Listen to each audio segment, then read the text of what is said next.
But we turn now to two other guests. Dean Baker is an economist and co-director of the Washington, D.C.-based Center for Economic and Policy Research, frequent contributor and columnist. His blog is Beat the Press. He's the author of several books, including The United States Since 1980 and The Conservative Nanny State, How the Wealthy Use the Government to Stay Rich and Get Richer. He joins us from Washington, D.C.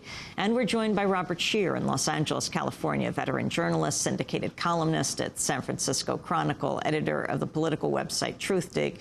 He's the author of several books, most recently The Pornography of Power, How Defense Hawks Hijacked 9/11 and Weakened America.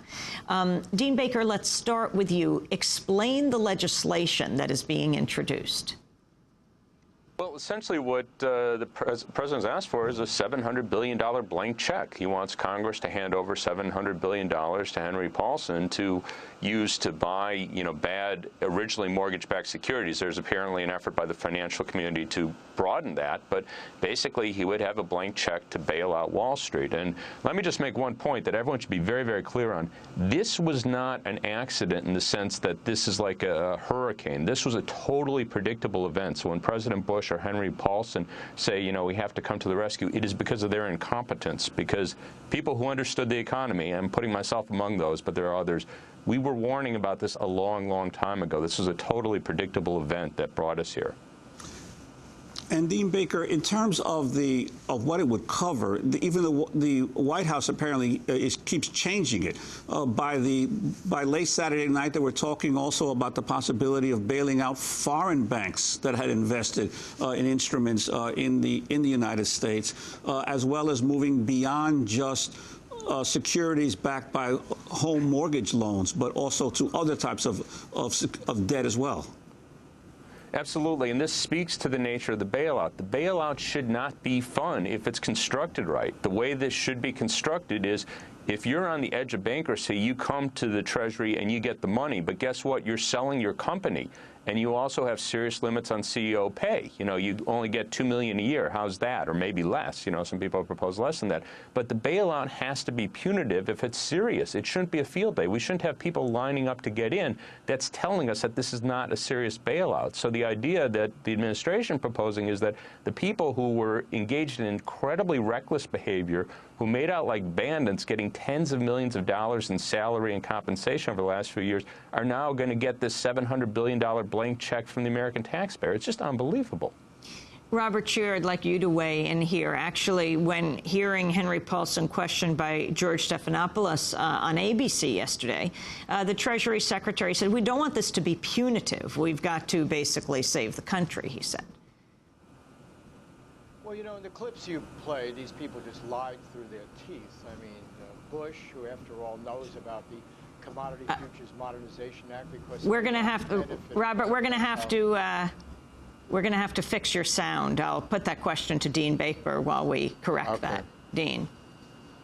Yeah, well, as I said, this is really just an incredible. We want it to be punitive. If Henry Paulson doesn't want it to be punitive, that's telling us from the word go, he is not the guy to run this. This is not supposed to be a giveaway.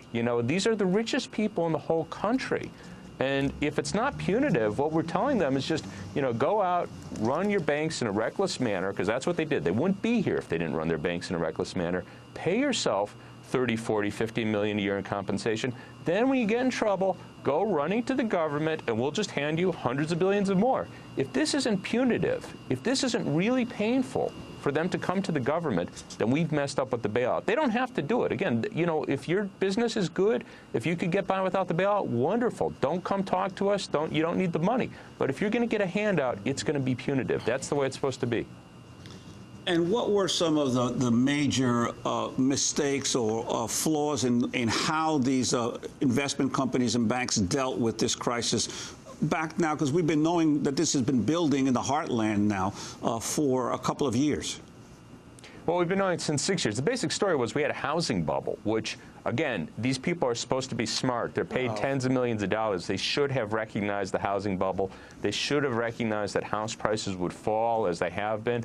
And what that meant was you made a loan on a house for $250,000, $300,000, $400,000. That house price was likely to fall. So if you did that with zero down, as many of them did, plus having mortgages, you know, the predatory mortgages, the subprime mortgages that have got them in particular trouble, these were guaranteed to go bad in many cases. They acted as though house prices would just keep going up forever and they could just keep, you know, going along these lines. They leveraged themselves to the hilt. The investment banks like Lehman and Bear Stearns leveraged themselves to ratio 30 to 1. In other words, if they had $10 billion in capital, they had loans on the order of $300 billion. I mean, this was just asking for disaster. And, you know, again, it did collapse. It was totally predictable it would collapse. You know, I didn't know when, didn't know exactly who, but it was totally predictable. And now they're running to us and asking us for handouts. Think of what we do to welfare people when they, you know, everything they have to go through to get, you know, $500 a month check. And these people want billions, no questions asked. Unbelievable. Robert Scheer, let's try again in Los Angeles. Your analysis is what is happening.